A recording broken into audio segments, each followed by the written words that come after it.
Bueno, gero, baten batek hori be askotan entzuten da, eta baita kontrako baten bat, entzule baten bat. Bai, Bu, honetariko batzuk entzun izan dodaz, ba, edabideetan, edo eta irakurri be bai, ez da.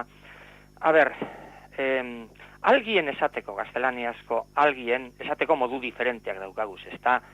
Norbait, nor edo nor, edo askotan erabiltzen dugu baten bat bai persona gaitik, edo baten bat izan daiteke gauza bate gaitik, ez da, batan bat, liburu bat, edo mai bat, edo zer, ez da. Baina baten bat, darabilgunean, baten bati, edo bat, besterik batzutan esaten dan moduan, gagoz bakarrik erabili beharreko egitura bat dala esaten. Ezin duguna da, esan, erdera esaten dana, alguna persona, persona baten bat ezin dugu esan.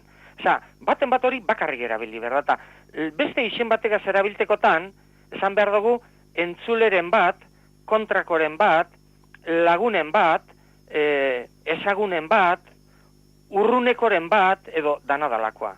Diferentzia dala, izenagaz erabiltzen dugunean, etxeren bat, gizonen bat, umeren bat, esan behar dugu, baina bakarrik erabiltzen dugunean izen barik, orduen baten bat erabiligink, ez da.